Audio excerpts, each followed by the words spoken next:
विपक्ष का आरोप है कि सत्ता पक्ष चुनाव नहीं लड़ रहा है। राम जी इस बार 2024 में बीजेपी की तरफ से चुनाव लड़ाए जाएंगे। देखिए, वो कुछ भी बोले, ऐसा कुछ नहीं है। श्री राम प्रभु जो है ना हमारे भारतवर्ष का आत्मा है, वो वर्ल्ड वाइड है, उनका कोई कंपेयर नहीं है। और ये बहुत पहले श्री राम प्रभु का मंदिर बन जाना चाहिए था। 500 साल से मुजरिम की तरह उनको जो है ना टेंट में रखा गया। अगर 1 इंच भी त्रिपाल अगर बदलनी होती थी ना तो सुप्रीम कोर्ट से ऑर्डर लिया जाता था। तो ये मोदी की सरकार जो है ना वो पेच फंसाते थे ये कांग्रेस वाले। 70 साल से इनको चांस दिया गया, ये नहीं बना है। ये उल्टा श्री राम प्रभु का अगेंस्ट में 25 वकील की फौज खड़ा कर दिए, राम सेतु को काल्पनिक बताएं। और ये क्या किए कि जो है ना बार बार इनका केस को लटका देते थे। एक कपिल सिब्बल जी बोलते थे कि राम मंदिर का केस मत खुलवाओ, आने वाला इलेक्शन चुनाव जो है ना प्रभावित होगा। आज देखिए, हम जो है मोदी की सरकार एक बड़ा सरकार बैठाए हैं, एक राजा बैठाए हैं, ऐसा राजा चुने हैं जो कि हमको नींबू, मिर्चा, प्याज, लहसुन और टमाटर, अदरक और लेमन जूस इसके लिए नहीं बैठाया है, उनको यही सब काम के लिए बैठाए हैं। आज हमारे देश का प्रधानमंत्री विदेश में जाते हैं ना तो उनको दूसरे देश के प्रधानमंत्री इनका चरण छू के प्रणाम करता है, आशीर्वाद लेता है। पहले के प्रधानमंत्री को बंदूक का मुठ से मार करके विदेश में स्वागत होता था, ये बात जान लीजिए।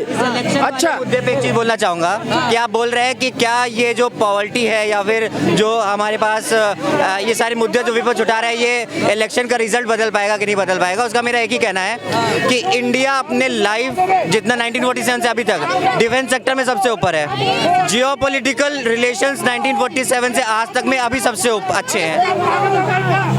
मेडिकल फैसिलिटीज में 1947 से आज इंडिया प्रोड्यूसर्स के रूप में सामने आ रहा है। जब जनसंख्या बढ़ेगी तो कहीं ना कहीं पॉवर्टी और उससे भी रिलेटेड, जनसंख्या से रिलेटेड जितनी भी चीज़ें हैं वो बढ़ेंगी। वो पॉपुलेशन का मामला है। मेरा कहने का मतलब है कि मोदी जी की सरकार में हम डिफेंस सेक्टर में 1947 से आज 2023 में सबसे अच्छे पोजीशन पे हैं। जियोपॉलिटिकल रिलेशंस में हम 1947 से 2023 तक आज सबसे अच्छे पोजीशन में हैं। अरे विपक्ष कह रहा है मंदिर मस्जिद तुष्टिकरण की राजनीति, महंगाई पे बात करते नहीं, बेरोजगारी पे बात करते नहीं। बात बताता हूँ। देखिए, आप अगर आपने महंगाई की बात की है, आपने बिल्कुल सही बात की है, ठीक है। बेरोजगारी का मुद्दा भी सही है, ठीक है। लेकिन अगर आप ना थोड़ा सा जियोपॉलिटिक्स में देखिए, पिछले 6 महीने 9 महीने के अंदर न्यूजीलैंड, जर्मनी, जापान और उसके अन्य बहुत सारे विकसित देश हैं, ठीक है, ये रिसेशन में चले गए हैं, ठीक है। इनकी इकॉनमी दर बढ़ नहीं रही है, ठीक है।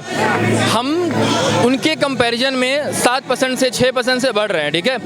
हालांकि और ज़रूरत है, ठीक है। और ये अगर कोई ये कहता है ना कि मोदी जी ने सारा काम किया, विपक्ष ने कुछ नहीं किया, विपक्ष ने भी काम किया है। अगर हम मनमोहन सिंह जी की बात करें तो शायद उन्होंने जितना विकास किया था बहुत अच्छा किया, लेकिन कहीं ना कहीं हमको ये समझना पड़ेगा ना, जब हम धर्म कहते हैं, धर्म, पता है धर्म ये नहीं होता है कि आप सिख हो मैं हिंदू हूँ। धर्म का मतलब होता है राइटियसनेस, मतलब कहाँ पे क्या सही है मुझे वो करना चाहिए।